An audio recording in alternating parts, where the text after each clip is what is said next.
I want to apologize for things that I genuinely got wrong. For example, we're planning to go to Israel in June with my parents, and I'm actually really excited to go there. I want to show you guys how beautiful, how multicultural, how like free it feels for people, or just, it's a beautiful place. It is. It's one of the most diverse places I've ever been.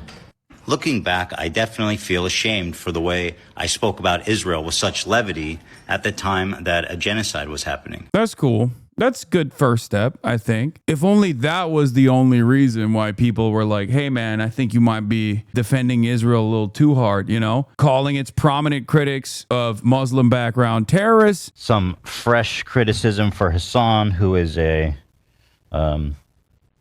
outright supporter of terrorism. Quite literally.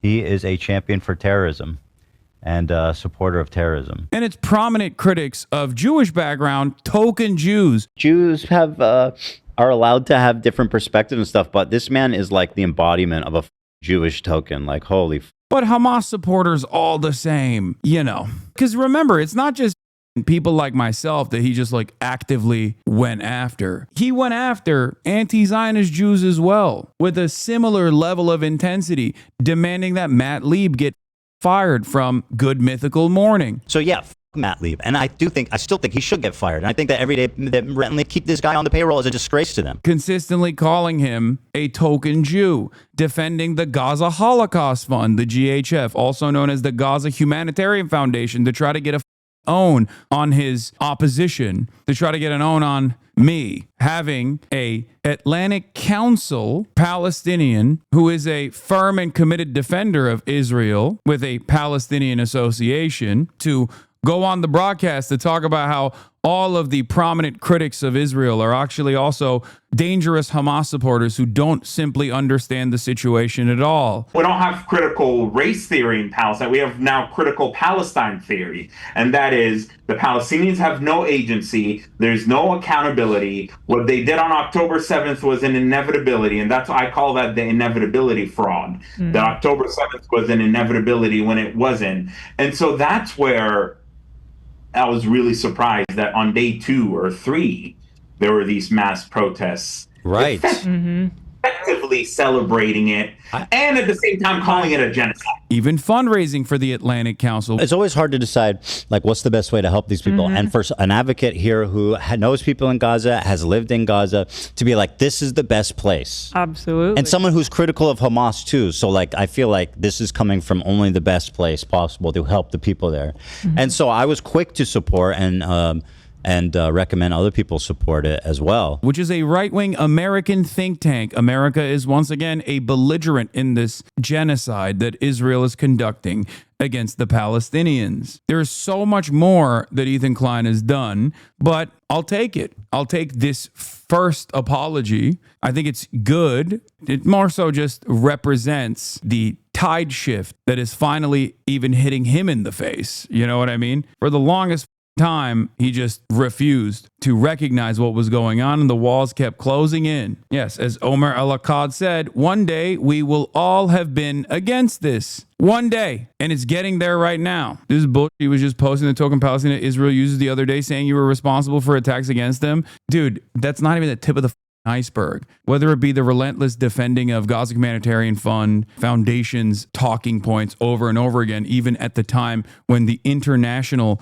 advocacy organizations and human rights organizations were saying this is an aid trap, this is perfidy, this is a war crime. It is literally directly mentioned in the UN report that the Gaza Humanitarian Foundation unironically played a role in the famine that was taking place as a part of Israel's genocidal project, as a part of Israel's genocidal ambition. He kept posting their talking points over and over again. He kept posting their press releases over and over again. I couldn't believe it. I could not believe it. He kept posting Hen Mazik from the Tel Aviv Institute. Hen Mazik, you might recall, wrote that article for the Hollywood Reporter against Hannah Einbinder after she came out and said Free Palestine, Israel on her Emmy Awards recognition. All of that is out there for people to watch. Part of the reason why I didn't take too much offense over the context nuke that Ethan Klein put together at the time that he thought was going to be the end of my career. How foolish, how stupid. It was because he's not a believer in anything, really. Well, I guess maybe the state of Israel and the Zionist project. But outside of that, he's not a believer in anything beyond,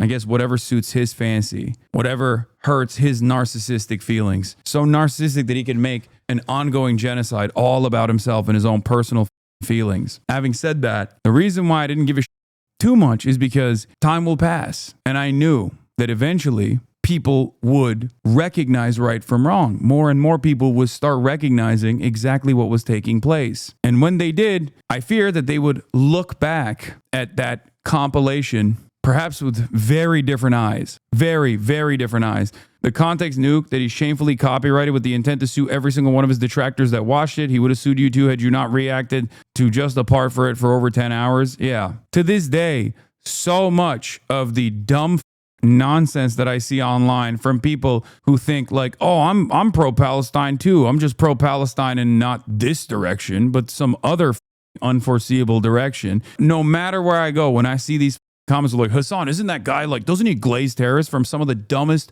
right-wingers of all time? And even some dumb liberals who don't know any better. It all stems back to the same deplatforming initiatives that ultimately failed, conducted by Sex Pestany, who ruined his own career once again, and also his partner in crime, Ethan Klein, who not only was aligning himself and utilizing Sex Pestany's own clips out of context compilations, something that even Barry Weiss has done for the Free Press, by the way, and now she will be in charge of CBS.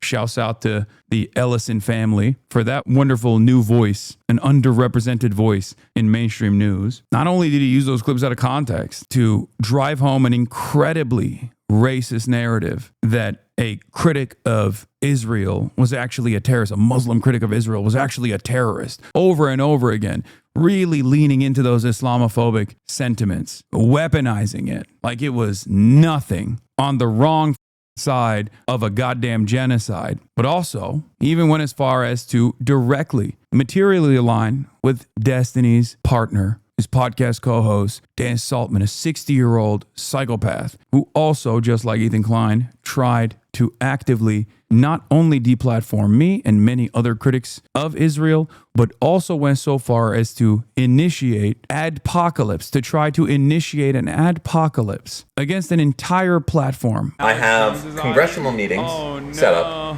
okay? That's like with more than one dude. Republicans, obviously, shifted. What's a congressional meeting? Oh, you're such a big. Well, I guess it's when there's with multiple congressmen, and it's like a fact-finding mission for them, where they go and they. Oh, stop the video. Sorry. I'm rolling super hard right now. Okay. All right. So a congressional video is where not a congressional video. A congressional meeting is where there's multiple of them, and they have their aides with them, their chiefs of staffs with them.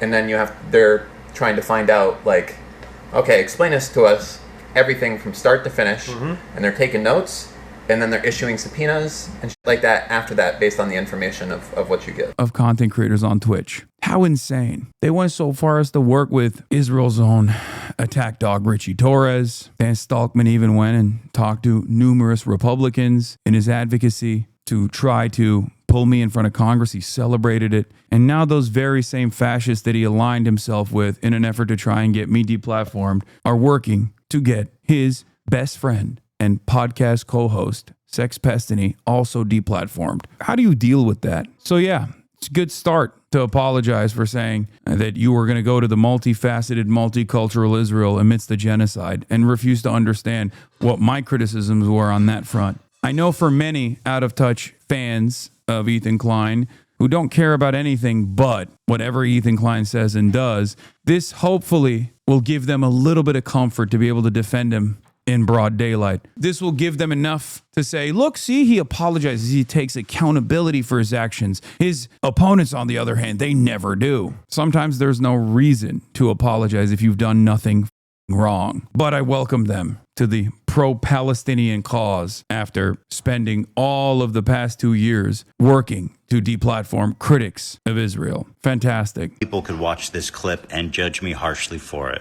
I want to apologize to anyone in the Palestinian diaspora or anybody that's been affected by this war that felt that I was trivial. Watch you for the news for so long, you successfully gaslit me into thinking this guy either matters at all. I mean, he's utterly irrelevant in the grand scheme of things, but the harm that he committed to critics of Israel is serious. I mean, he got numerous people deplatformed, numerous people banned for 30 days over a Sabra hummus joke, dude. Also, he shouldn't be just apologizing. I don't know who the he's apologizing to, the Palestinian diaspora. He should be apologizing, which he can't, to the Palestinians as a whole. Realizing the suffering, the horror that you've gone through. And for that, I deeply am sorry, and I'm ashamed of this clip. Wild accusations, except admitting that at least like one component of it was not so wild, I guess. I like how he's only doing this because the UN said it's a genocide. I don't think so. I think a lot of people are recognizing that there's just no defense of Israel. There's just no defense of Israel whatsoever. But that won't stop them from attacking Israel's critics. I'm a firm believer that no matter how much you try to manipulate the public by purchasing CBS and ultimately, people are still going to be looking for the truth. Cat's out of the bag, toothpaste out of the tube, as I like to say. So all you'll be doing is cooking these media properties further when they just remove the last shred of credibility that they may have had. It's so crazy for me that it's just like all of this could have been avoided if he just listened to his friend at the time when his podcast co-host had his best interest in mind and was trying to be like, listen, dude, here's why you're coming across like you're defending Israel. You need to dial it back. People have no capacity to understand what's in your heart and in your mind. They only have a capacity to hear what you're saying, and what you're saying seems a whole lot like you're defending Israel. He said he laid off you because of the whole Charlie Kirk thing, so there's that at least. Great. Remember when he also said that I falsely claimed that I was issuing a death threat against his wife, and then got mad at Destiny because Destiny took that as an opportunity to literally issue an actual direct death threat against me, and then he openly stated, oh, you ruined it. We really had a win here, but you had to open your mouth and ruin it. Now he can play the victim. That's what he said. I think that shows you a lot about the calculations at play here. Drop the lawsuits, Ethan. Drop the lawsuits. You know they're frivolous. You know it has nothing to do with copyright or anything like that. You'll win a lot more good favor if you were to do that. I know you think that the people that you're attacking are unfavorable by the new audience that you have cultivated, but it's a good gesture. Laid off you, complaining about your op-ed and reposting the same out of context clip about Kamala versus Trump 10 times. I know that he did do that when I got the op-ed. I'm sure he's not actually going to lay off regardless. He just seems like a petty tyrant himself, just so thin-skinned, so narcissistic. He feels like when people have wronged him in his mind, he just never stops. It's clear to me. The reason why I say that is because he didn't stop even when his own fans were like, dude, just shut the up about this. Like, okay, we got it. We hate Hasan. He sucks, you know? And he was like, nope, not going to stop. He has to have enemies all the time. And I guess in the past, it seemed like he chose his enemies well. But it is clear that he will align himself with anyone. Like, no matter how awful someone has been to him personally, no matter how anti-Semitic they've been throughout their entire career, he will welcome those people with open arms. No real moral consistency here whatsoever. So much harm has been caused in this process, but I only care about this as far as it is taking up space from much more important things that we could be talking about. Just add it onto the pile, you know? So frustrating.